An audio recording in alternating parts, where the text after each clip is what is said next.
forces between two parallel current carrying wires.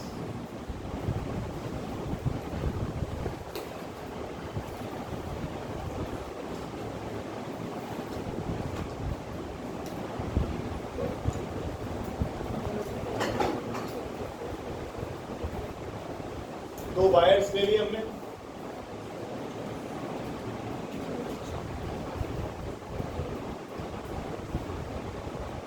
प्रतिरोध में charge होता है। चलो शुरू कर दो आगे का।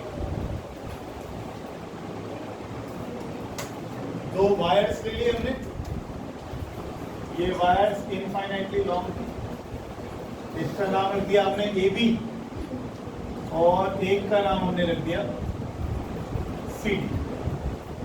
इसमें करंट जा रहा है I1, इसमें करंट जा रहा है I।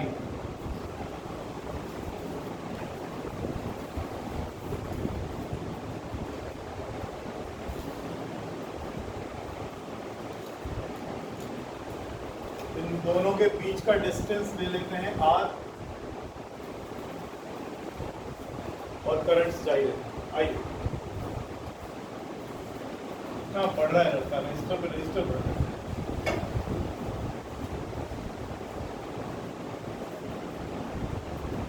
लिखो जी, let us consider two long wires. Let us consider two long wires, AB and CD,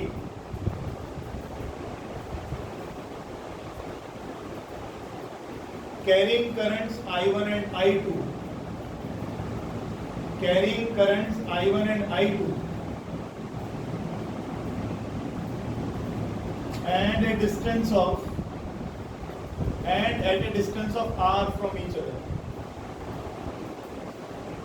and at a distance of R from each other.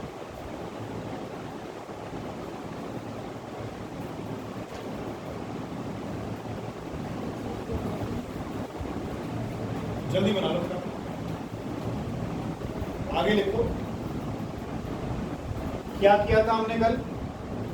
इस I1 के अंदर करंट जा रहा है, तो इसके चारों तरफ क्या है इसकी, और उस मैग्नेटिक फील्ड में किसको रखोगे? Second wire.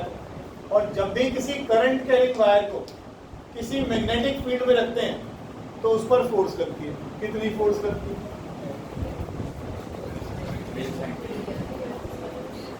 Del sine theta.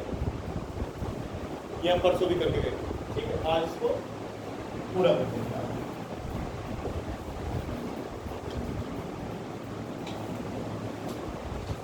लिखो, पहला स्टेप लिखो। Magnetic field produced by current I1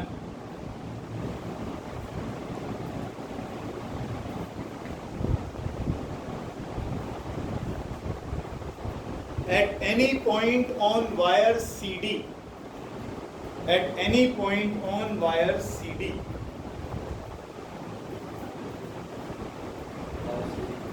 हाँ, इस CD वायर के ऊपर इसकी वजह से कितनी मैग्नेटिक फील्ड बनेगी? याद करो, ऐसे ही बनाया था हमने। वायर को पकड़ लिया था तो वायर की डायरेक्शन, तो फील्ड की डायरेक्शन कैसी आई? Into the page. तो इस इनटू द पेज को मैं ऐसे दिखाई दे रहा हूँ, मैग्नेटिक फील्ड आ गई। ठीक, इसके आगे लिख देता हूँ मैं into the page, into the page. ठीक है, ये वायर ऐसे जा रही है, इसके अंदर ऐसे जा रही है। अच्छा, ये डिस्टेंस R हो ही गया। फोर्स की डायरेक्शन किधर आई थी? फोर्स की कैसे आई थी? कैसे आई थी? फ्लेमिंग्स लेफ्ट हैंड रूल से। मैग्नेटिक फील्ड आ गई अंदर को, करंट हो गया ऊपर, तो फील्ड आ गई इधर की तरफ से। तो फोर्स आ गई इधर की तरफ। ये आ गई फोर्स ऑन वायर 2, ये wire 1 wire 2, force on 2R। सबसे पहले क्या लिखेंगे हम? V1 लिखेंगे। आपने अभी पहली जो लाइन लिखी है, पहली लाइन लिखी है आपने, magnetic field produced by current I1 at a point, at any point on wire CD। तो B1 कितना हो जाएगा? वायर की वजह से मैग्नेटिक फील्ड कितनी होती थी? Mu naught upon 4 pi 2 by I by R. ठीक, आई कौन सा? फर्स्ट वाला मैग्नेटिक फील्ड है। मैग्नेटिक फील्ड आ गई, आगे लिखो। Direction of field is as shown.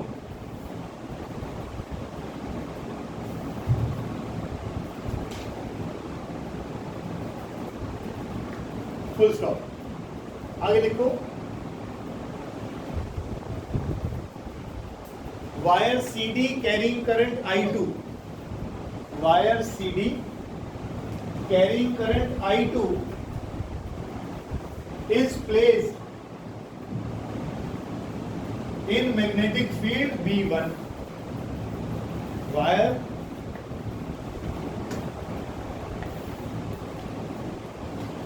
Wire CD carrying current I2 is placed in magnetic field B1. ऐसे कुछ लिखा है ना? Magnetic field B1. Therefore, it will experience a force. Therefore, it will experience a force F2 as shown in the figure. और bracket में लिख लीजिएगा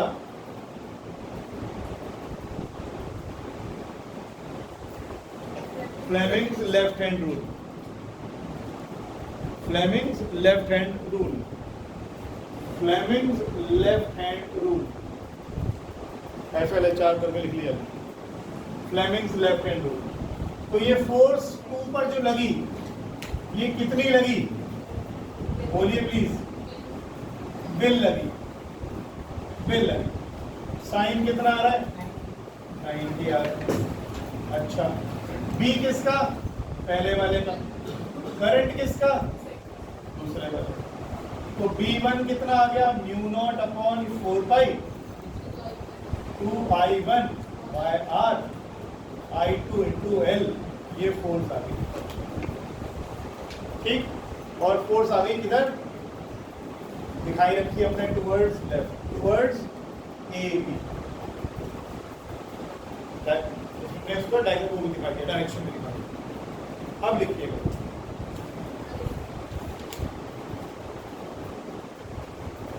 और चाहो तो यहाँ पर ऐसे निकाल लो F2 by L, force per unit length,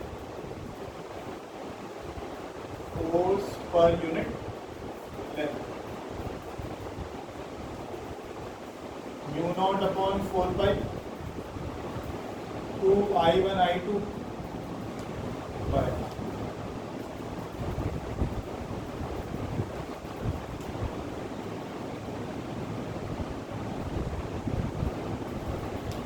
ठीक है। सिमिलरली अब करेंगे नहीं,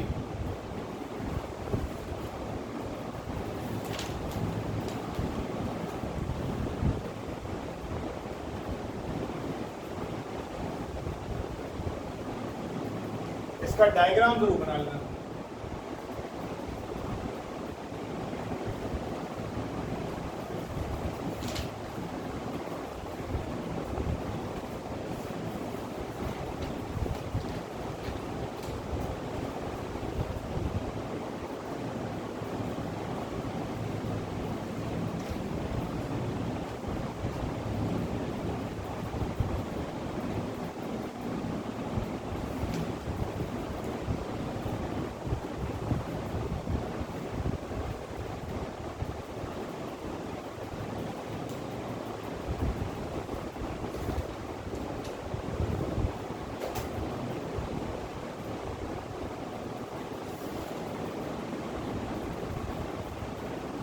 लाइक करंट्स मतलब जब दोनों वायर में करंट एक ही तरफ जा रहे हों तो दोनों वायर्स एक दूसरे को अट्रैक्ट करेंगे, खींचेंगे एक दूसरे को। मेरे सामने है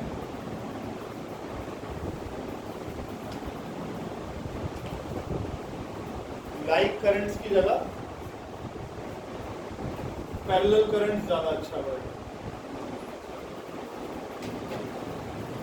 पैरेलल पैरेलल और एंटी पैरेलल हो जाए, है ना, पैरेलल करंट्स अट्रैक्ट, और अगर ऑपोजिट डायरेक्शन में करंट हो गए तो रिपेल करेंगे।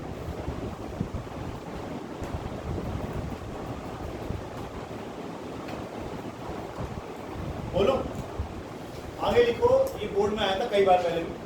डेफिनेशन ऑफ 1 एम्पियर, ये क्यों लिखा है मैंने कृष्णा, ये क्यों लिखा है? क्योंकि ये दोनों फोर्सेस इक्वल है और opposite. Definition of 1 ampere from expression,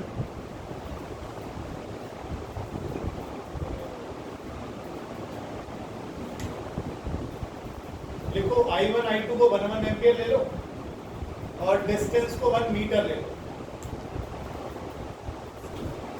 एक सेकंड, एक स्टॉप करो, एक बार सुनना प्लीज। इसको फोर्स पर यूनिट लेंथ को स्मॉल एफ ले लो, ठीक है। अब आप देखें एफ का फॉर्मूला क्या आ गया, mu naught upon 4/5 2I1 I2 by R. अगर मैं 2 से इसे काट दूं तो ये बन गया म्यू नॉट अपॉन 2 यानी 2 × 10⁻⁷ और I1 और I2 को क्या क्या ले लूं, 1 एम्पियर, डिस्टेंस को कितना ले लूं, 1 मीटर। तो F किसके बराबर आ गई, इतने न्यूटन के बराबर। क्या मतलब है, अगर हम दो वायर्स ले लें जिनमें दोनों में 1 एम्पियर करंट फ्लो कर रहा हो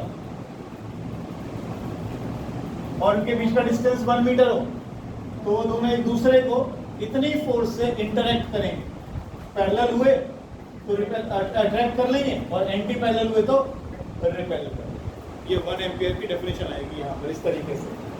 1 एम्पियर वो करंट है जो अगर दो वायर्स में फ्लो कराया जाए जिनके बीच का 1 मीटर डिस्टेंस है और कोई इतनी फोर्स से एक दूसरे को अट्रैक्ट या रिपेल करें, तो इसका मतलब उनमें करंट कितना जा रहा है, 1 एम्पियर जा रहा है। एक गलती करी मैंने यूनिट लिखने में, चेक करो।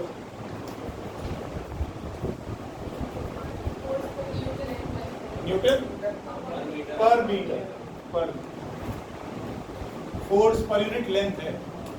लिखो जरा, 1 ampere is that value of steady current. 1 ampere is that value of steady current which, ये बुक से लिखा रहा हूं, which on flowing in each of the two parallel infinitely long conductors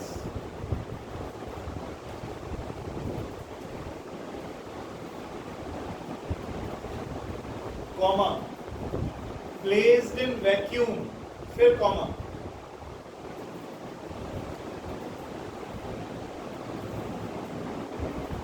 placed in vacuum, फिर comma at a distance of 1 metre from each other,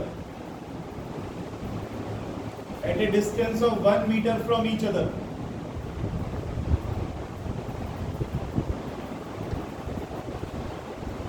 produces between them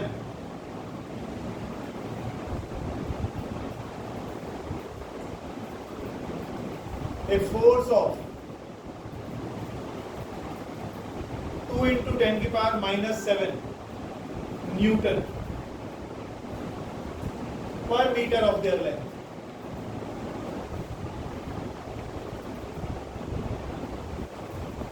एक चीज गौर करिए आपने, या क्या वर्ड यूज कर रहा है, परमिएबिलिटी के नीचे नॉट लगा रहा है। इसका मतलब इन दोनों वायर्स के बीच में कोई मीडियम नहीं है, वैक्यूम है, यहाँ पर खाली जगह पड़ी हुई है, फ्री स्पेस है, तो यहाँ कुछ भी नहीं है। कुछ भी नहीं है तो आप म्यू नॉट का इस्तेमाल करेंगे।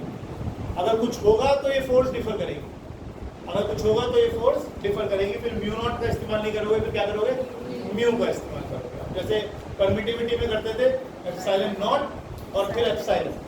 ठीक, थोड़ा ध्यान रखिए। एक छोटा सा क्वेश्चन इसी से रिलेटेड,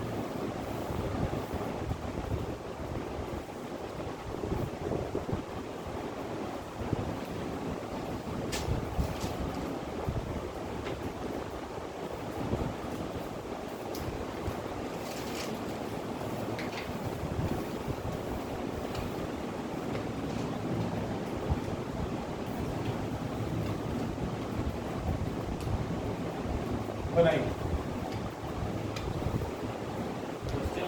जी क्वेश्चन है, हाँ मतलब न्यूमेरिकल है। ये करंट फ्लो कर रहा है इसके अंदर, इसमें भी करंट फ्लो कर रहा है।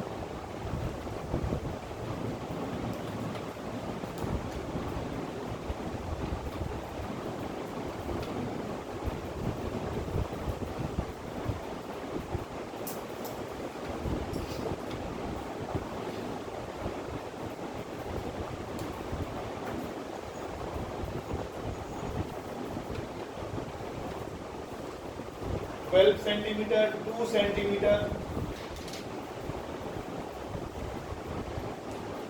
What is the net force on the loop ABCD?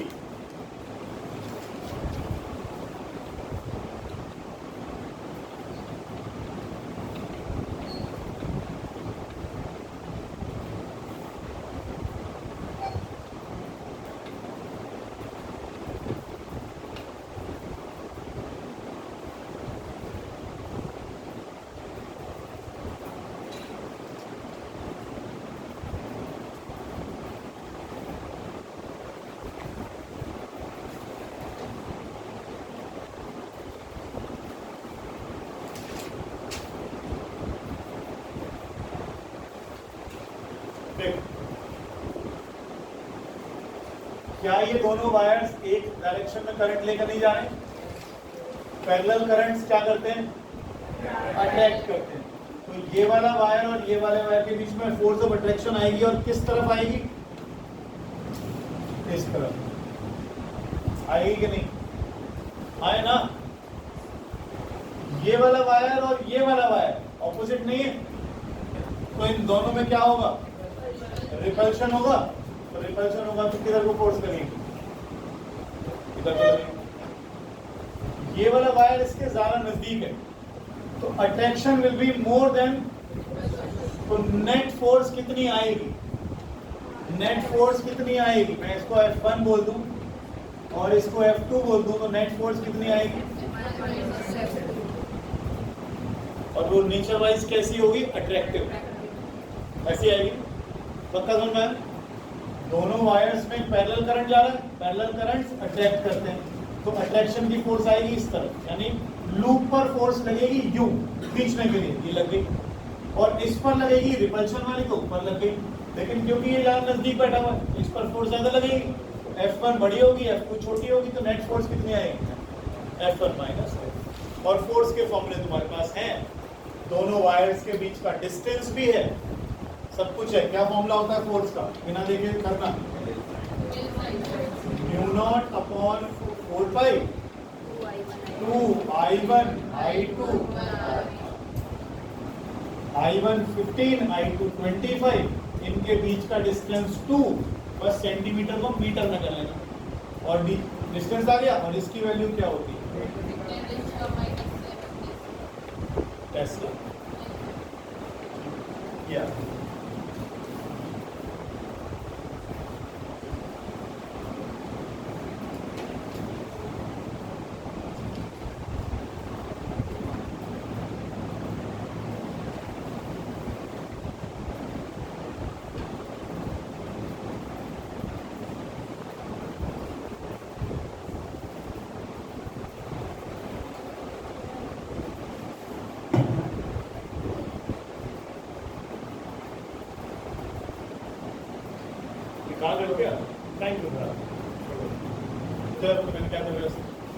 Diagram बना लिया, ये बना लिया, खत्म करो, बस कर लेना घर पे। सबसे इंपॉर्टेंट आर्टिकल आ रहा है, torque on a current carrying coil. Torque on a current carrying coil placed in magnetic field. Bhavna, हमने कौन कौन से क्वेश्चंस अब तक कर लिए, मतलब फॉर्मूले कर लिए। सबसे पहले हमने इस चैप्टर में शुरू करा था, एक बार फिर रिपीट, क्या था ये? क्या था ये? मैग्नेटिक फील्ड और आई में रिलेशन था, ठीक है, बियो सावर्ट्स लॉ था। उसके बाद आपने क्या किया? स्ट्रेट वायर के अंदर करंट फ्लो करवाया, उसमें यहाँ मैग्नेटिक फील्ड निकाली, यहाँ मैग्नेटिक फील्ड निकाली। फॉर्मूला आज अभी करके आएगा, यहाँ 2I/R और यहाँ I/R। फिर सर्कुलर कॉइल के सेंटर पर करंट आया, μ0I/2R। फिर हमने सर्कुलर कॉइल को भी और ज्यादा कॉइल में कर दिया, क्या बन गया? सोलेनॉइड। मैग्नेटिक फील्ड इसके अंदर कितनी आई? m छोटे वाला, number of turns per unit. फिर हमने टॉरॉइड बना दिया, टॉरॉइड के अंदर भी मैग्नेटिक फील्ड कितनी आई? सेम आई, μ0N। बाहर मैग्नेटिक फील्ड इसके नहीं थी, इसके भी बाहर नहीं थी और इसमें यहाँ भी नहीं थी, ये करा था। इसके बाद हमने फोर्सेज वगैरह निकालनी शुरू करी कि अगर कोई चार्ज पार्टिकल v वेलोसिटी से मूव करता है तो कितनी फोर्स लगेगी? एक चार्ज पार्टिकल चलेगा, लेकिन जब वायर में करंट फ्लो कराऊंगा तो एक थोड़ी चलेगा, बहुत सारे चलेंगे। फिर उस केस में हमने क्या फॉर्मूला शुरू किया? वेल साइन थीटा लगाना शुरू किया। Force on a conductor, when कौन सा conductor? Current carrying conductor placed in magnetic field. फिर आज हमने आर्टिकल करा, दो पैरेलल वायर रखे, उनके बीच में अट्रैक्शन रिपल्शन करें। आज हम एक और नया आर्टिकल कर रहे हैं, एक कॉइल रखेंगे मैग्नेटिक फील्ड में और देखेंगे उस पर फोर्स लगती है या टॉर्क लगती है। नाम से तो पता लग रहा है टॉर्क की लगेगी, तो देखते हैं क्या होता है। डायग्राम अच्छे से बना लेना, डायग्राम गंदा बना तो वैसे कुछ समझ नहीं आने वाला।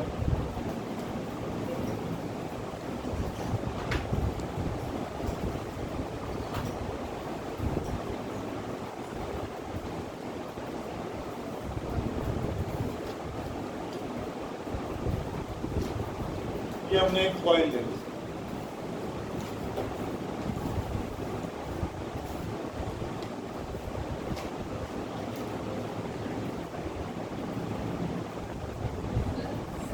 जी किस क्वेश्चन में? इन दोनों के बीच में 2 सेंटीमीटर और इन दोनों के बीच में 12 सेंटीमीटर। पहले एक में 2 लगाओगे, एक में 12 लगाओगे।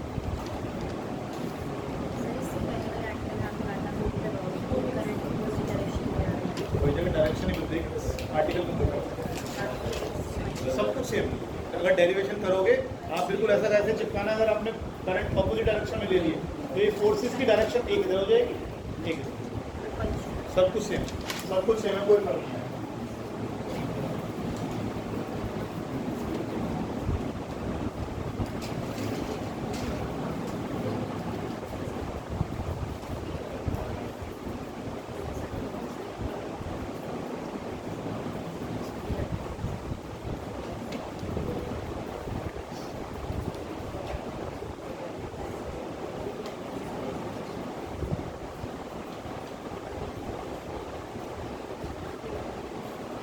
चलिए बना दो, जो मिटाऊंगा कुछ नहीं, चिंता मत करो।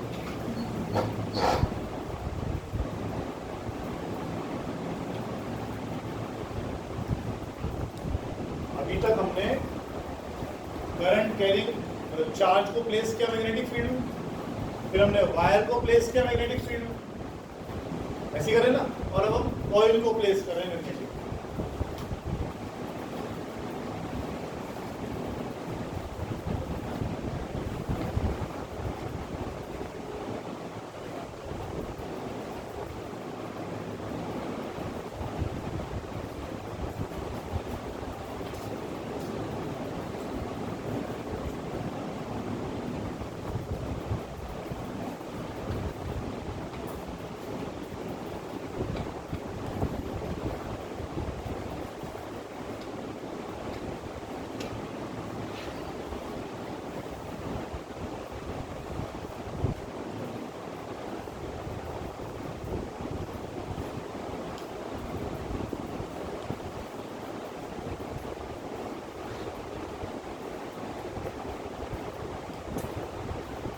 पेंसिल से बना लो, पेंसिल है तो डायग्राम पेंसिल से बना लो, ताकि कुछ चेंजेस करने हुए तो वहाँ दिखाई बन जाएंगे आराम से।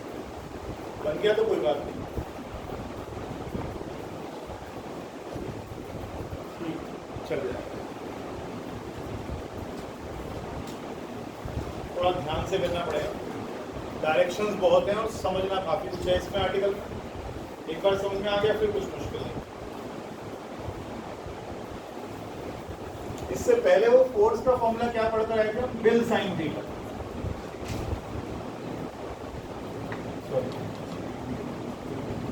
वेक्टर फॉर्म क्या थी इसकी?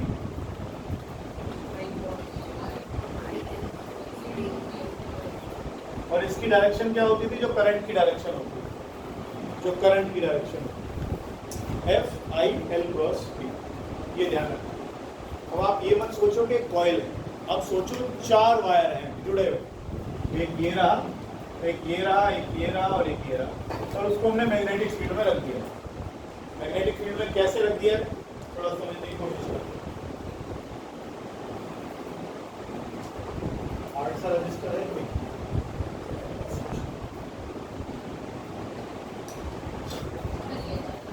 नहीं, बिल्कुल ये देखिए,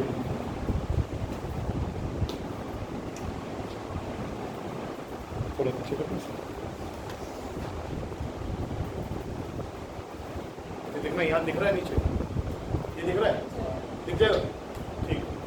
ये हमारे पास आ गई कॉइल, इसमें एक तरफ आ गया नॉर्थ पोल, इधर आ गया साउथ पोल, और इस कॉइल में करंट ऐसे जा रहा है जैसे तुम्हें दिख रहा है, ऐसे ऐसे ऐसे ऐसे, ठीक है। करंट की डायरेक्शन चला जाता है।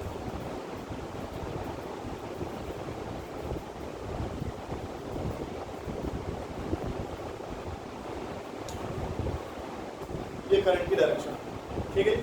मैग्नेटिक फील्ड लगा रखी है हमने, इधर नॉर्थ इधर साउथ। तो मैग्नेटिक फील्ड कुछ इस तरीके से है कि मैग्नेटिक फील्ड ऐसे लगता है। मेरे हाथ में दर्द हो रहा है, दिक्कत ही होगी।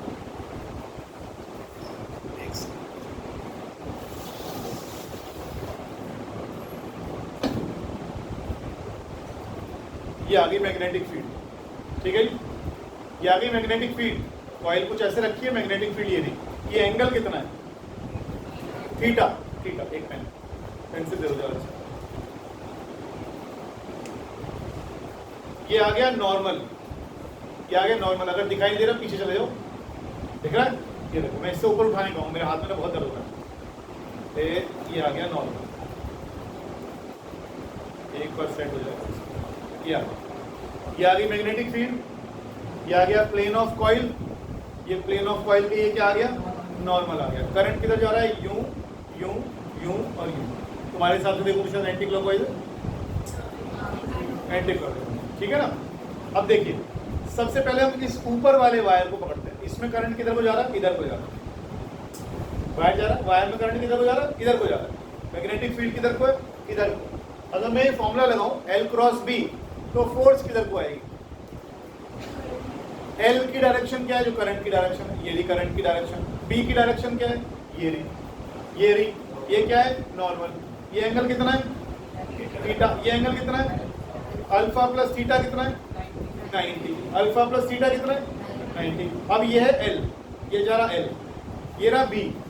सीधे हाथ की उंगलियों को L से B की तरफ उंगलियां मोड़ो, सीधे हाथ की उंगलियों को L क्रॉस B करो, तो ये फोर्स की डायरेक्शन किधर हो गई? ऊपर हो गई। तो ऊपर वाले हिस्से में, इस वाले में फोर्स किधर लगी? ऊपर लगी। कितनी बात गले उतर रही? L की डायरेक्शन कौन सी? जो करंट की डायरेक्शन, ये जा रहा करंट। करंट की डायरेक्शन से L क्रॉस B करो, सीधे हाथ की उंगलियों को L से B की तरफ मोड़ो, तो किधर गई डायरेक्शन? ऊपर गई। तो ये फोर्स की डायरेक्शन किधर आ गई? ऊपर आ गई। नीचे आओ, नीचे जाओ।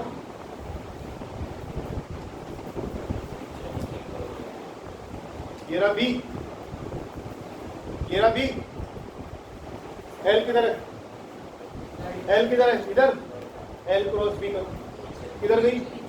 फोर्स गई नीचे। इधर है L, ठीक है। इधर है L, L से B की तरफ उंगलियां मोड़ो, हम फोर्स किधर गई? नीचे।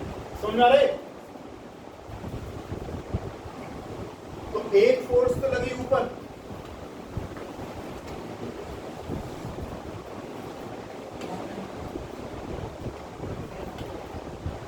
यहां फोर्स लगी ऊपर ऐसे, और यहां फोर्स लग गई, ठीक है जी। और बी की डायरेक्शन में फिर से दिखा देता हूं, ये रहा बी।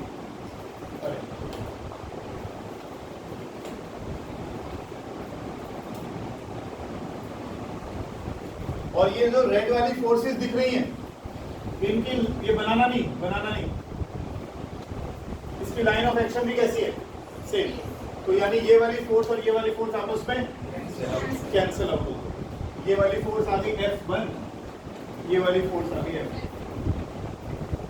पहले समझ लो, बाद में कर करेंगे, आर्टिकल तो पूरा लिखना है।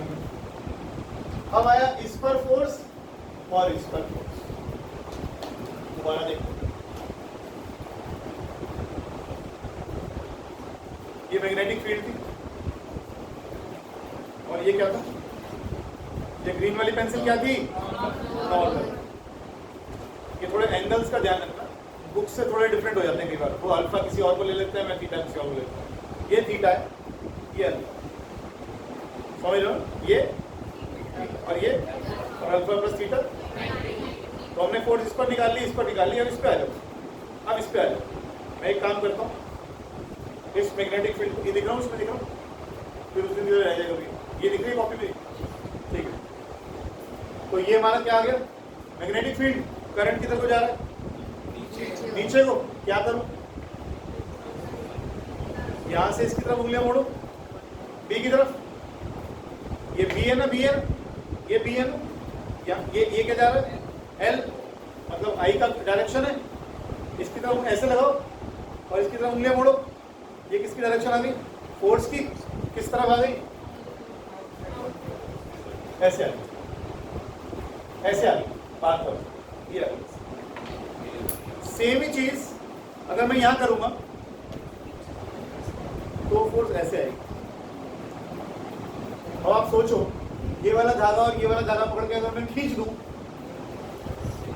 कॉइल घूम जाएगी ना। कॉइल घूमने का मतलब क्या लग गई, टॉर्क लग गई। ये वाली फोर्स और ये वाली फोर्स कट गई क्योंकि लाइन ऑफ एक्शन सेम था। ये वाली फोर्स भी इक्वल है और ये वाली फोर्स भी इक्वल है, लेकिन इनका लाइन ऑफ एक्शन सेम नहीं है। तो ये दोनों क्या कंस्टिट्यूट करेंगी, टॉर्क। तो ये कॉइल को घुमा देंगे। ये हम मूविंग कॉइल गैल्वेनोमीटर, जो अगला आर्टिकल आ रहा है, उसका आधार तैयार कर रहे हैं, बेस तैयार कर रहे हैं। प्रिंसिपल किस पर वो काम करता है, इसी पे करता है। चार्ज को मैग्नेटिक फील्ड में रखोगे तो फोर्स लगेगी, वायर को मैग्नेटिक फील्ड में रखोगे तो फोर्स लगेगी। लेकिन अगर टॉर्क, इस पे कॉइल को मैग्नेटिक फील्ड में रखोगे तो उस पर टॉर्क। तो टॉर्क का क्या आर्टिकल है वो करना सर, वहीं आ धीरे धीरे वहीं पहुंचे।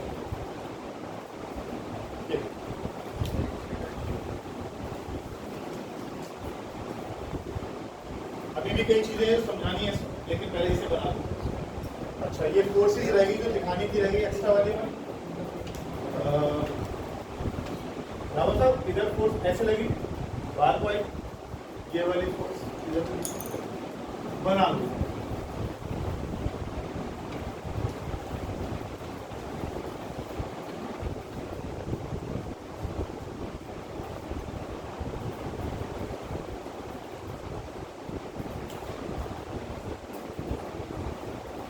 ये एंगल कितना आएगा एक बार देखना, यहां से यहां तक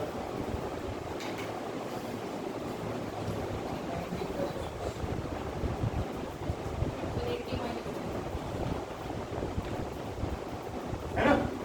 तो थीटा ओवर 180 आगे देखो। Rectangular coil ABCD,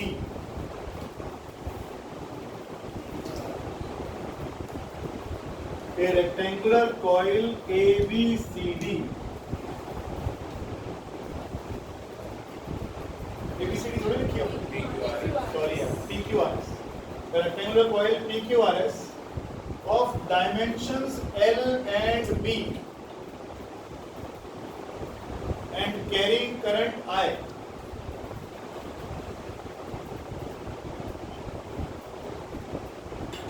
a rectangular coil PQRS of dimensions L and B and carrying current I is suspended in a uniform magnetic field. यहाँ पर ना लिख लेना, जो F3 है ये आउट ऑफ पेज है, ये जो F4 है ये इनटू द पेज है। क्या कह रहे थे? क्यों नहीं आ रही? तो रजिस्टर उठा करके देखा तूने? कहाँ करा? देखा? उठा रजिस्टर। हाँ कर। कहाँ से मेरी उंगलियां कहाँ करंट की डायरेक्शन में सेट हुई? ऐसे सेट होती है, उंगली सीधी होती है और मुड़ती है। तो कहाँ को जा रहा है करंट? ऐसे करंट नीचे है और तो उंगली ऊपर भी है। हाँ ऊपर यहाँ के नीचे वाला यार किधर जा रही है? सीधे हाथ की उंगलियां कहाँ लेगा? ऊपर बैठ लेगा, नीचे ले। यहाँ से बी की तरफ उंगलियां मोड़, बी कहाँ है? मुड़ा कहाँ है?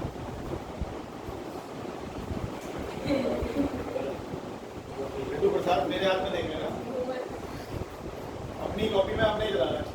करंट किधर जा रहा है? तो करंट की डायरेक्शन में ये उंगली सेट कर ले, ये बी है। तो यहाँ से बी की तरफ उंगलियां मोड़, मुड़ा कहाँ है? बारी आ रहा है, बारी फेस खराब कर रहा है। क्या कर रहा है? ऐसे रख रहा है इसको, स्पेसिंग ठीक करेगा तो आप मैं पास कराएगा। करंट जा रहा है यूं, ये मैग्नेटिक फील्ड ये आ रहा है, ठीक है? लिखिए प्लीज आगे। अच्छा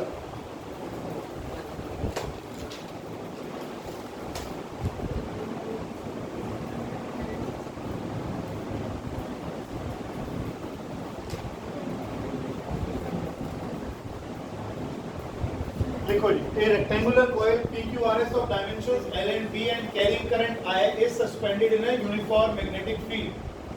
Angle between plane of the coil, angle between plane of the coil and magnetic field is alpha. Angle between plane of the coil and magnetic field is alpha. आगे next time. कोई आ रहा कुछ भी समझ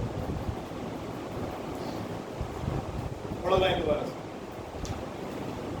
line पढ़ो दोबारा। क्या लिखवाई? फिर अल्फा क्यों लिख दिया? मजे ले लो। इस theta angle between plane of the coil and magnetic field is theta. Theta आगे next line, force experienced by segment SP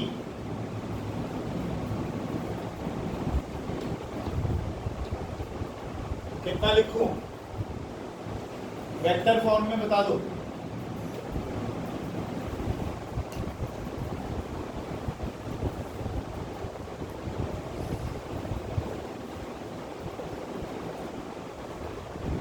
L की डायरेक्शन, एल क्या है? SP, SP vector cross B. आगे लिखो।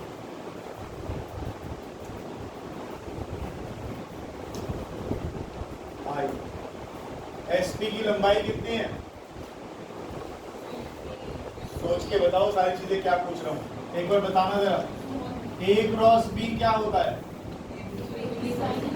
ए बी साइन थीटा। डायरेक्शन अभी ले लेते हैं। क्रॉस बी का मैग्नीट्यूड कितना होता है? A B sine theta. S P cross B का मैग्नीट्यूड कितना होगा? S P into B into sine theta.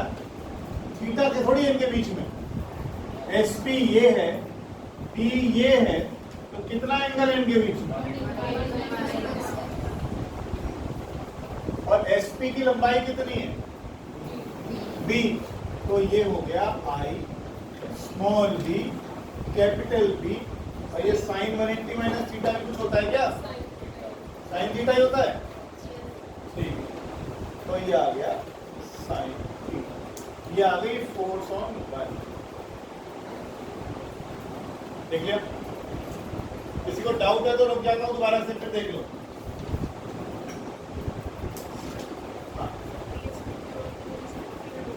दोबारा बोले। क्यूआर की वजह से, क्यूआर की वजह से फिर सुन रही तो अच्छा ऐसा है। यहाँ से एक्सटर्नल इलेक्ट्रिक फील्ड स्टोर करा के मैग्नेटिक फील्ड बहुत स्ट्रॉन्ग और फील्ड प्रोड्यूस बाय दिस इसको फिक्स मार दो। अब यहाँ वो नहीं ले रहे हैं कि अगर वायर्स आपस में कैसे हैं ऑपोजिटली डायरेक्टेड करंट जा रहा है इसके अंदर तो इनमें आपस में रिपल्शन होगी, वो चीज़ हम नहीं ले रहे हैं। अब हम एक्सटर्नल फील्ड में कॉइल बोलते हैं, तो इसलिए इनके आपस के जो करंट्स की वजह से मैग्नेटिक फील्ड बनेगी वो नेग्लिजिबल होगी as compared to the external, इसलिए इग्नोर करें। आगे लिखिए डायरेक्शन ऑफ, अरे यार एक चीज गड़बड़ हो गई लिखने में, ये क्या लगा रखा है, अब यहाँ तो मैं मैग्नीट्यूड लिख रहा हूँ तो फिर डायरेक्शन मुझे हटा देना चाहिए ना वेक्टर यहाँ से F1। प्रभु ये देखो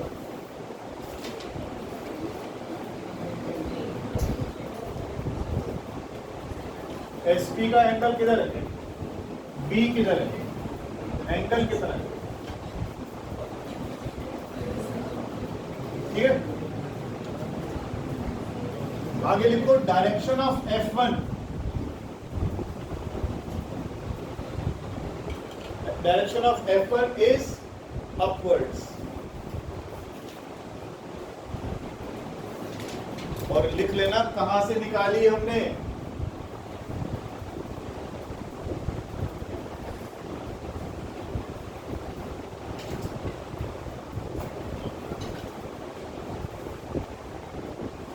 आर्टिकल में मत लिखना बस।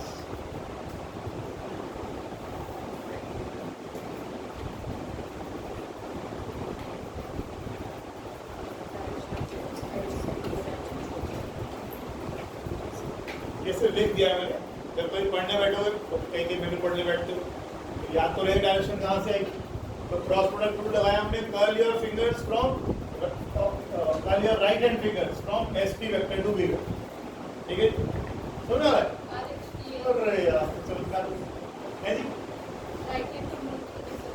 अरे दीदी सब कुछ लिख सकते हैं, याद तो नहीं रहता राइट हैंड थंब रूल है, तो राइट हैंड थंब रूल ही।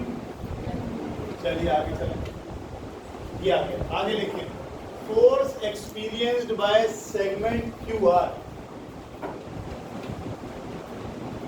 आज तो धन्य हो गए हम, भाई को समझ में आ रहा है,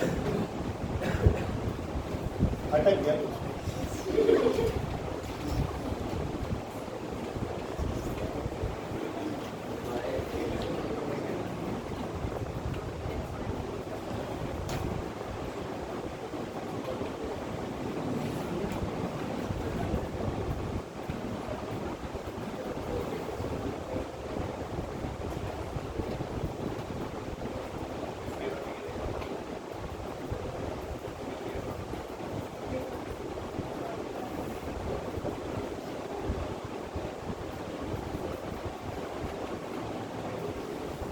ध्यान दो प्लीज,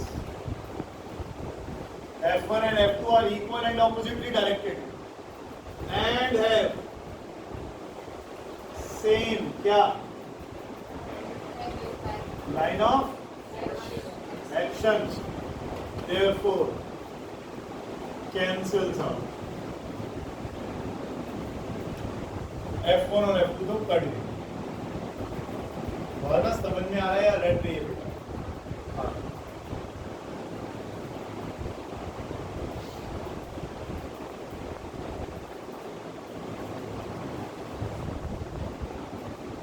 नेक्स्ट लिखिएगा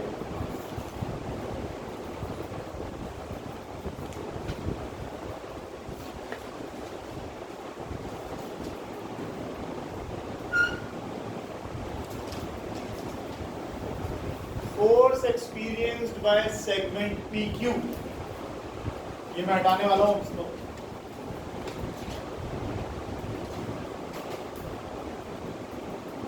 किसी का रह गया हो तो बता देना, रोक लूंगा। किसी का रह तो नहीं गया,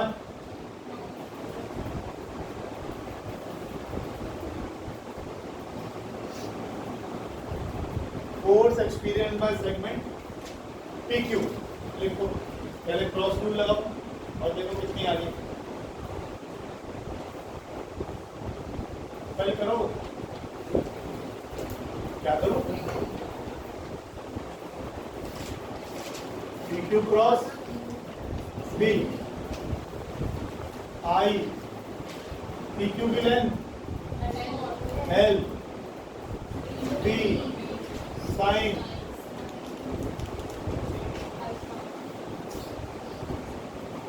रजिस्टर तुम्हारे पास है, दो दो पेन लिए बैठे हो, एंगल देख के बताओ क्या आएगा। देखो भाई, मैं नहीं बताऊंगा। कैसे मैंने बनाया वो? मैंने कहा 90 बनाया। अरे रजिस्टर खड़ा कर लो, पेन लगा लो, उसमें देख लो कहाँ को आ रहा है।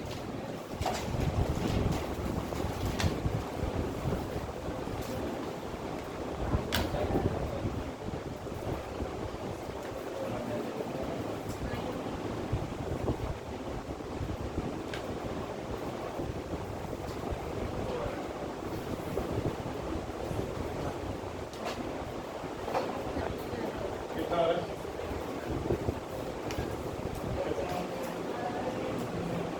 कौन सा बना था?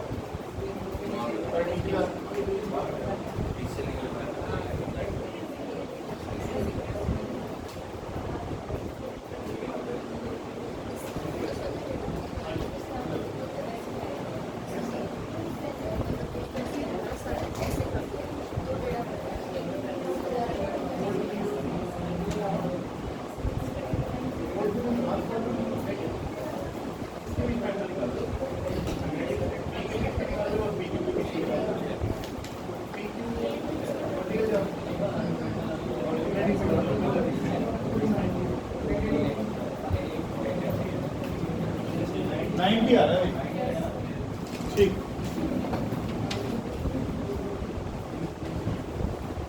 इसमें कुछ करना नहीं था भाई। देखिए आपका एसपी किधर है, ये पीक्यू किधर है, नीचे को कौन सी लाइन है? वर्टिकल लाइन है। और आपका जो बी आ रहा है वो हॉरिजॉन्टल लाइन में आ रहा है, तो वैसे 90 डिग्री का एंगल बन गया। ये नीचे आ गया और ये हॉरिजॉन्टल में आ गया, तो वर्टिकल में और हॉरिजॉन्टल में दोनों तरफ कितना एंगल आया? 90 आ गया। लिखो 90।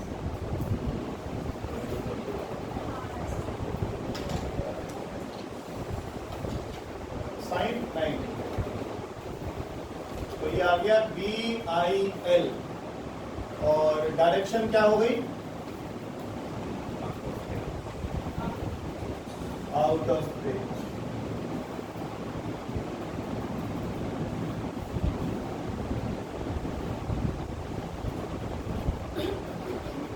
Similarly,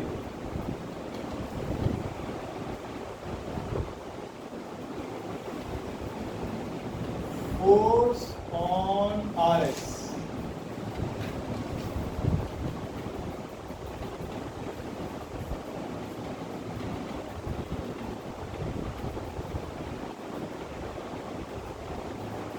लेकिन F3 and F4 are equal, but do not have G same line of action. Therefore, they constitute क्या?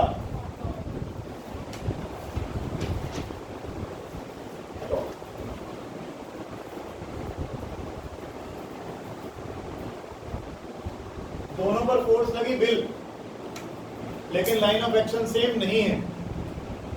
अभी बहुत कुछ बचा हुआ है। टॉर्क कितनी लगी वो बताना पड़ेगा। दोबारा रजिस्टर खड़ा करो, दो पेंसिल्स आगे और पीछे की तरफ उसमें ऐसे लगा दो, और फिर देखो, क्योंकि दीक्षा टॉर्क का फॉर्मूला क्या होता है भैया? तेज बोलते थोड़ा सा। दीक्षा, टॉर्क का फॉर्मूला क्या होता है? ये दीक्षा की बात सुनी। हाँ,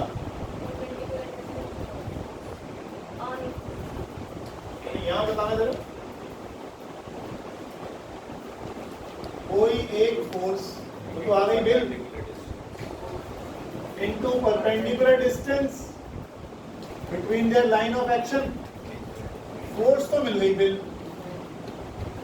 इनके बीच का डिस्टेंस कैसे निकालें?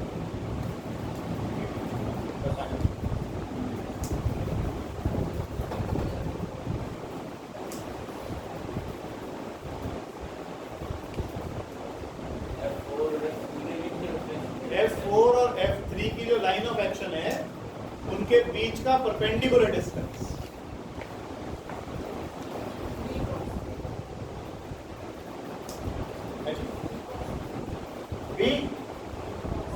B cos theta. कैसे आया बी कॉस थीटा, समझाइए। मुझे आता नहीं।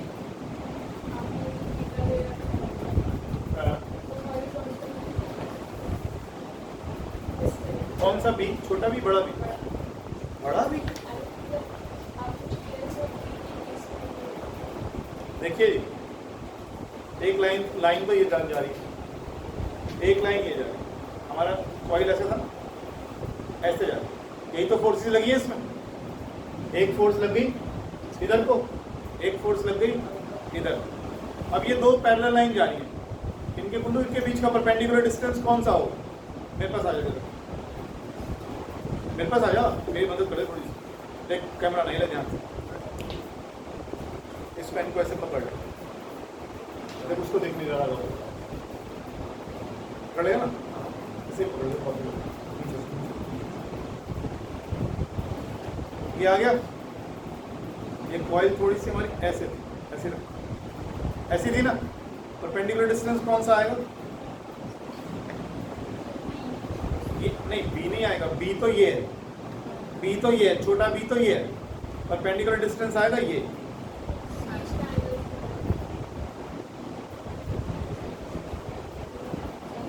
दो पैरेलल लाइन के बीच का परपेंडिकुलर डिस्टेंस ये नहीं आएगा। कॉपी बड़ी हो गई है, किसी को बड़ा पेन है लंबा सा, छोटे छोटे पेन है। पेंसिल देना, पेंसिल देना बड़ी सी।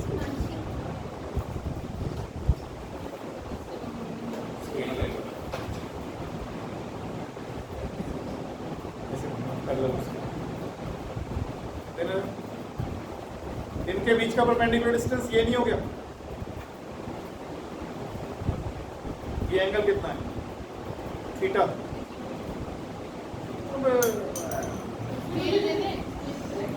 चल कोई नहीं, चला लेंगे। ये मैं एक्चुअली में बनाऊंगा, फिर सोचते रहोगे। ये बनेगा परपेंडिकुलर डिस्टेंस। ये एंगल कितना है? थीटा। होता है, दोबारा नहीं सेटअप करूंगा, अभी देख लेना। ये फोर्स आ गई F3, ये फोर्स आ गई F4, और ये दोनों पैरेलल हैं। पैरेलल लाइंस के बीच का परपेंडिकुलर डिस्टेंस हो गया ये एंगल कितना है? थीटा। ये लेंथ कितनी है? ये वाली B। ये लेंथ कितनी है? छोटा b, small b, small b, ये है थीटा। तो ये कितना हो गया? ये हो गया b cos थीटा। तो सर ये है बेस है, एंगल ये है, तो एंगल के सामने होगी हाइपोटेन्यूज। हाइपोटेन्यूज को तो छोड़ दे, मुझे चाहिए इसकी लंबाई। तो ये बेस, ये एंगल, तो ये हाइपोटेन्यूज, तो ये क्या हो गई? b cos theta. ये लेंथ कितनी हो गई? b cos theta. ये एंगल आ गया थीटा, ये एंगल आ गया थीटा, और ये लेंथ कितनी आ गई? Small b। ये क्या है? F3। ये क्या है? F4। F3 F4 ये दोनों पैरेलल है, लेकिन लाइन ऑफ एक्शन सेम नहीं है। तो ये इनका क्या आ गया? Perpendicular distance. तो हमने ये पेंसिल की लंबाई निकाली है, पेंसिल की लंबाई ये देखो, परपेंडिकुलर। तो कैपिटल B बोल गई ना, स्मॉल b बोला होगा। ठीक है, डायरेक्शन से। ठीक है, धन्यवाद, बहुत बहुत धन्यवाद।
ठीक है, बनाइए।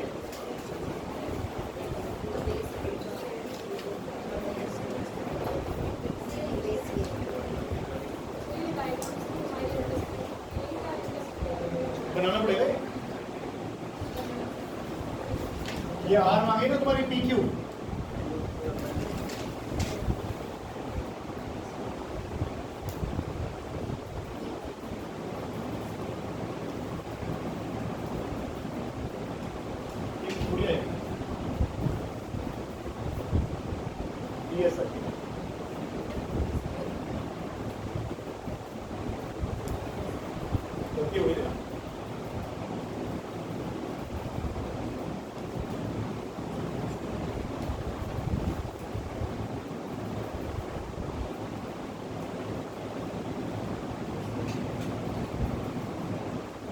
परपेंडिकुलर डिस्टेंस कितना हो गया दोनों के बीच में? लाइन ऑफ एक्शन कौन कौन सी है गुप्ता जी?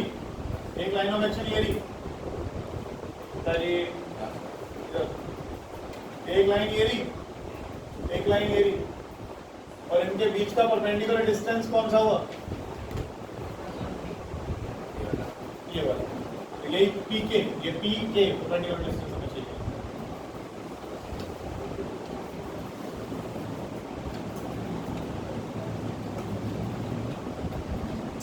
और पी के को भी आपने क्या लिखवाया था? P sine theta, B cos theta, sorry. और ये कुछ पहचाने से लग रहे हैं, ये दोनों मल्टीप्लाई कर दूं तो A B length into breadth area आ गया। तो टॉर्क का फॉर्मूला बन गया B I A cos theta.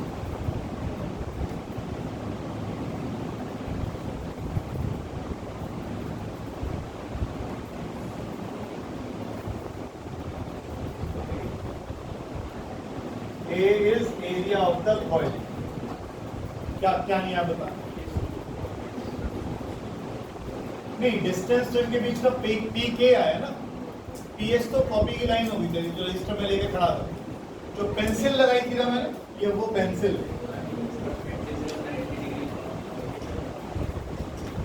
इस लाइन और इस लाइन के बीच का परपेंडिकुलर डिस्टेंस चाहिए तेरे को। ये लाइन और ये लाइन के बीच का परपेंडिकुलर डिस्टेंस ये तो नहीं डालेगा ना, यही डालेगा ना, तो इसलिए ये वाला लिया है। वो तो टेढ़ा हो गया, तो पैरेलल लाइंस के बीच का परपेंडिकुलर डिस्टेंस तो इसे ही लेगा ना, इसलिए पी के लिए। क्या कह रहे हो?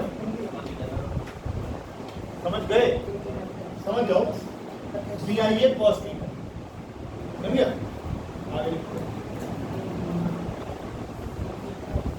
इफ बना रहे हो क्या अभी? बना रहे हो? बन गया भाई? लिखे फिर आगे बना बना।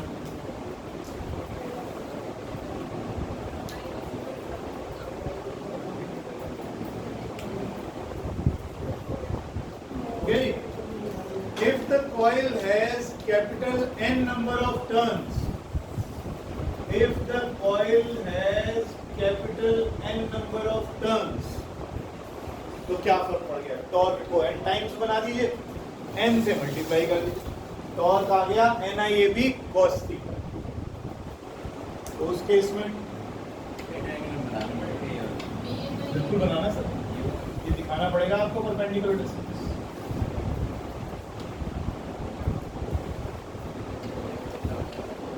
तो टॉर्क हो जाएगा NIAB cos थीटा।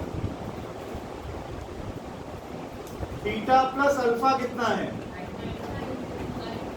तो अगर मैं थीटा की जगह डाल दूं यहां पर NIAB cos 90 माइनस अल्फा, ये तो साइन अल्फा होता है। NIAB साइन, जो एंगल दिया हो उस हिसाब से लगा दें। थीटा क्या है? थीटा किस किस के बीच में है? प्लेन ऑफ कॉइल और मैग्नेटिक फील्ड के बीच का एंगल। वर्ड्स बड़ा गोल गोल करेंगे, ध्यान रखना इस चीज का, पहले ही बोल रहा हूँ मैं। किताब में थीटा अल्फा कुछ भी मिल सकते हैं, तो कंफ्यूज नहीं होना, या तो यही कर लेना या वही कर लेना। थीटा लिया है प्लेन ऑफ कॉइल और मैग्नेटिक फील्ड के बीच में, और अल्फा लिया है बी और नॉर्मल के बीच, बी और नॉर्मल के बीच, है ना, ये भी साइन लिखते हैं आप।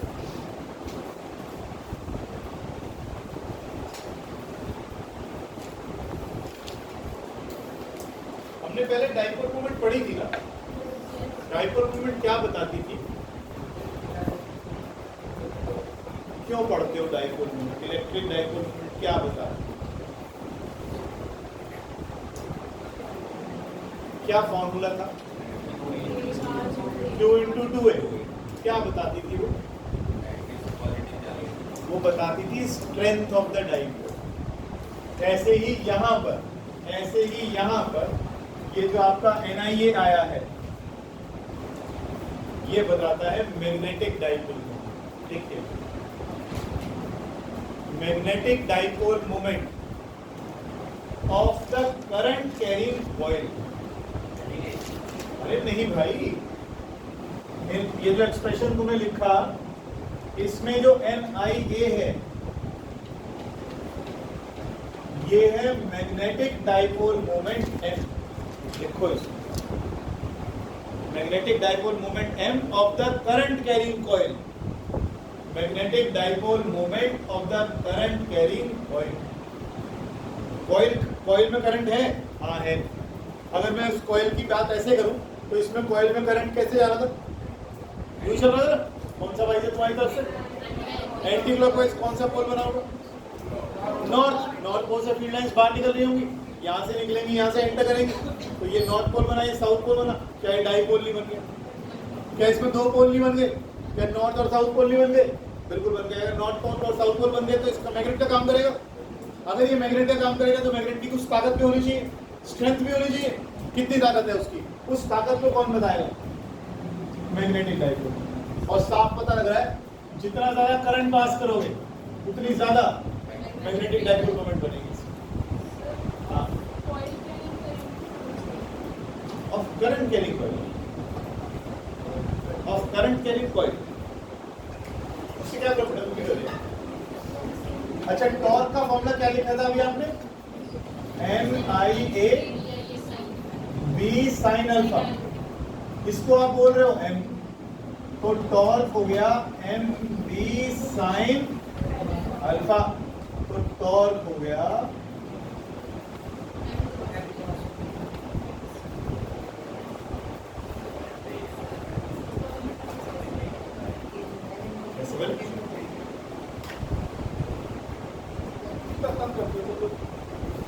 ये क्या कर रखा है?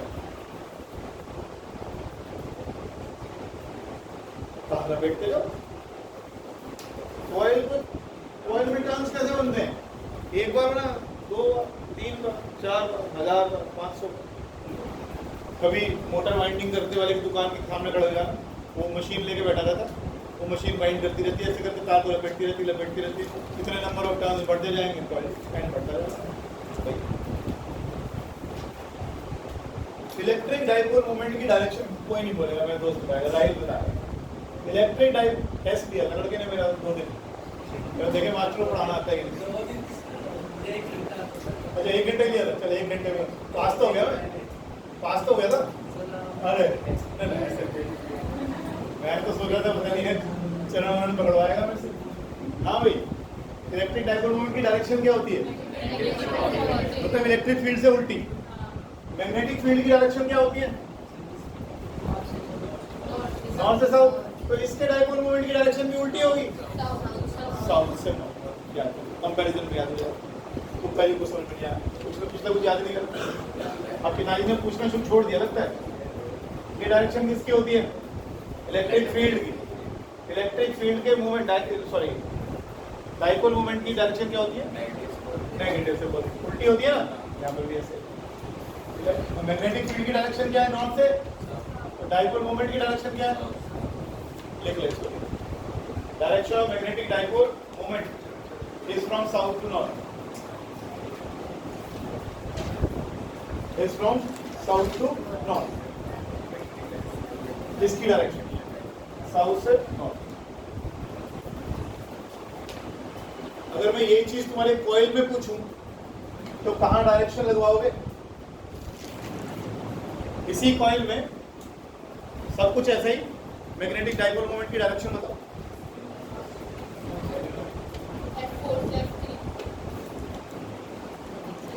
सॉरी जल्दी, हाँ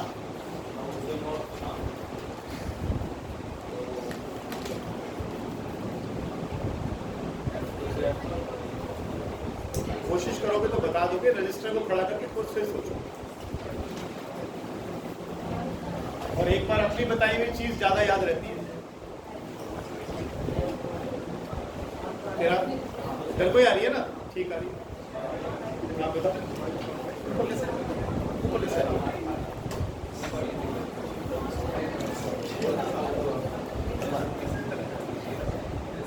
कौन सा वाइज है? North pole, south pole. तो साउथ से एंटर करके यूं निकल रही होगी, ऐसी तो होगी, साउथ से नॉर्थ की तरफ। तो फिर डायरेक्शन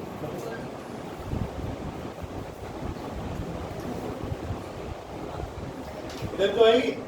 एक छोटा सा एरो इधर को भी लगा दो और इसको लिख दो m वेक्टर। जगह बनवा देंगे सब।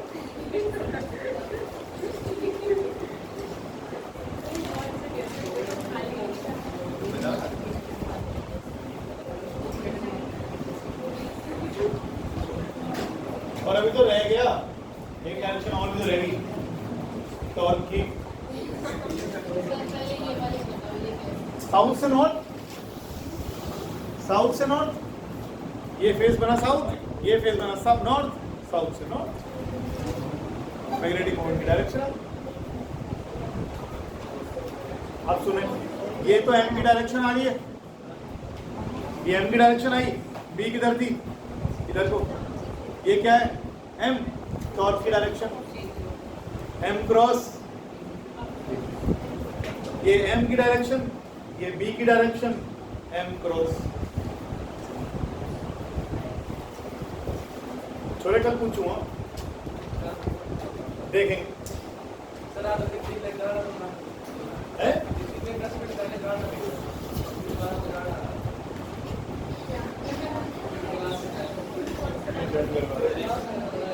चलो हो गया यहाँ तक।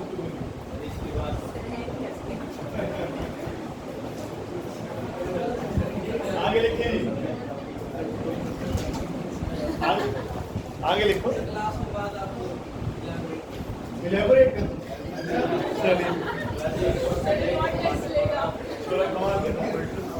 स्पेशल केसेस लिखे, स्पेशल केसेस। अब देखो ये जो स्पेशल केस है ना, सुन लो, ये जो स्पेशल केस है ये न्यूमेरिकल में लाइंस आएंगी। अक्सर होगा वो परपेंडिकुलर वर्ड यूज करेगा, कभी पैरेलल वर्ड यूज करेगा। एंगल तुम्हें देखना है कि कब पैरेलल कब। देखो जैसे क्या बताया था अभी हमने, मैग्नेटिक फील्ड और उसके प्लेन ऑफ कॉइल के बीच में कितना एंगल था? ये हमारा कॉइल था, ये हमारा मैग्नेटिक फील्ड था। अगर मैग्नेटिक फील्ड, क्या क्वेश्चन देगा वो बोलेगा magnetic field is parallel to plane of coil. वो थीटा 90 इनमें मत पढ़ना, वर्ड्स पढ़ना। वर्ड्स क्या कह रहा है? वो कह रहा है कि फिलहाल बी और प्लेन ऑफ कॉइल में एंगल है थीटा। अगर बी परपेंडिकुलर हो जाए इसके प्लेन ऑफ कॉइल के तो 90, और बी पैरेलल हो जाए तो 0। वर्ड्स इंग्लिश में ऐसे ही देगा वो, 90 सीधे यूज नहीं देगा, तो क्या थीटा दे दिया, अल्फा दे दिया। पहला स्पेशल केस लिखिए, पहला स्पेशल केस लिखें, plane of coil is parallel to magnetic field. Plane of coil is parallel to magnetic field. Swani बताएगी अल्फा कितना? Plane of coil is parallel to magnetic field, alpha कितना है? फिर सोचो, plane of coil is parallel to magnetic field, alpha कितना कितना 90 आएगा भाई, 90 आएगा। फिर से देखें, फिलहाल हमारा बी और इसके बीच में थीटा एंगल था, वो कह रहा है जी इसको ऐसा कर दो, हमने ऐसा कर दिया। नॉर्मल तो अभी भी यही है, नॉर्मल और मैग्नेटिक फील्ड कितना एंगल है, ये वही पूछ रहा। फिर से देख लो, अल्फा किसके बीच में था, अल्फा किसके बीच में था, बी और नॉर्मल के बीच में, और बी किधर आ गया इस पर, कॉइल के साथ, तो इन दोनों में एंगल कितना होगा 90, तो लिखिएगा 90। और अगर ये 90 हो गया तो टॉर्क कितना हो गया,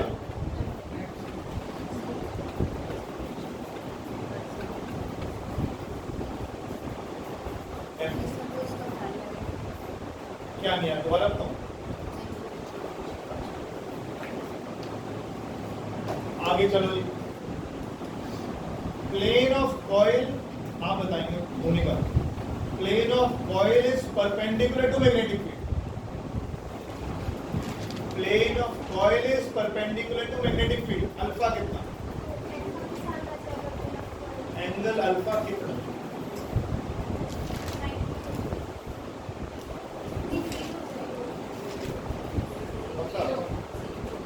एंगल 90 तो बनेगा, 0 बनेगा।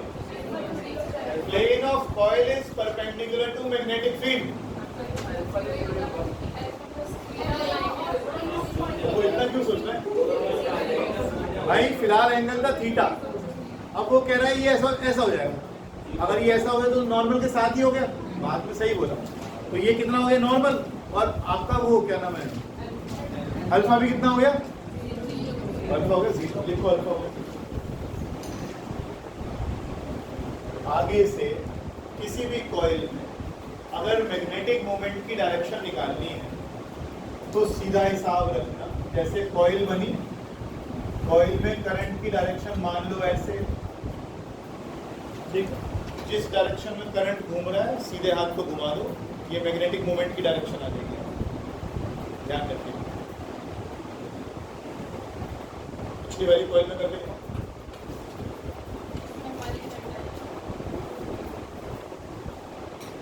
और ऐसे ही आ रहा था आपका मैग्नेटिक मोमेंट, ऐसे ही आ रहा था, आ रहा था कॉपी का अल्फा निकल के आ रहा, ऐसे ही आ रहा था, करंट की डायरेक्शन में सीधा हाथ को मोड़ दिया करो, एम की डायरेक्शन आ जाएगी, ठीक है। इस चैप्टर में सारा डायरेक्शंस का गेम है, बाकी नहीं है इतना मुश्किल, बाकी तो हम बार बार फॉर्मूले यूज कर ही जा रहे हैं, याद करे जा रहे हैं, कब तक याद नहीं। तो plane of coil is perpendicular to magnetic field, तो टॉर्क कितना हो गया 0। जब टॉर्क हो गया 0, वहां लिखो मिनिमम वैल्यू, लिखो मिनिमम वैल्यू और लिखो इक्विलिब्रियम स्टेट,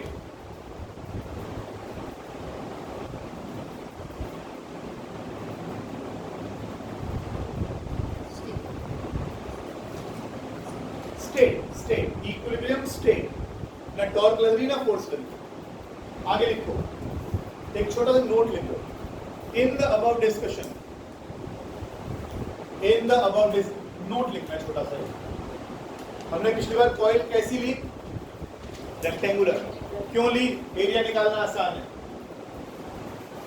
क्या ऐसी नहीं हो सकती, बिल्कुल हो सकती है, एरिया तुम्हारे बस के निकाल लेना, ठीक है ना, मतलब ये कि रूल तो लगेगा वही, सब कुछ वही होगा, फॉर्मूला भी वही होगा, लेकिन एरिया में क्योंकि उसका आसान था निकालना, इसमें हमने वो ले ली। लेकिन ये एप्लीकेबल है सब तरह की कॉइल्स के लिए, शेप कैसी भी हो। लेकिन in the above discussion we have taken a coil of rectangular shape, in the above discussion we have taken a rectangular coil of, sorry क्या बोला था, a coil of rectangular shape, but the above result is true for a coil of any shape, regular or irregular.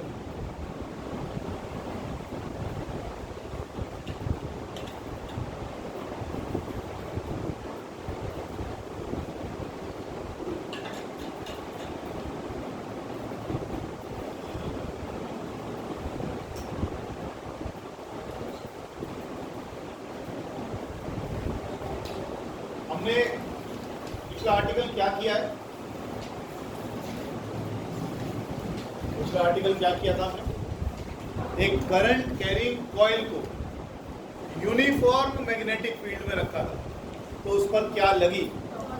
Torque. एक current carrying coil को आपने uniform magnetic field में रखा तो क्या लगी? टॉर्क। तो यूनिफॉर्म फील्ड में रखने से फोर्स तो नहीं लगती, बट टॉर्क लगती है। लेकिन अगर आपने इसको नॉन यूनिफॉर्म फील्ड में रख दिया तो फोर्स भी लगेगी और टॉर्क भी लगेगी। ठीक है, लिख लीजिए। अगर हमने नॉन यूनिफॉर्म फील्ड में इसको रखा, करंट कैरिंग कॉइल को, तो उस पर फोर्स भी लगेगी और उस पर टॉर्क भी लगेगी।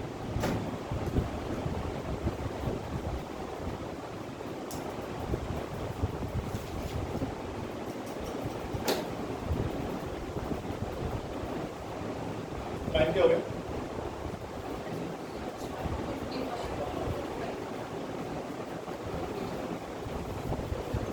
हेडिंग डालो, थोड़ा सा लिखा है। Moving coil galvanometer. Moving coil galvanometer. थोड़ा ज्यादा लिखो, अभी लिखो।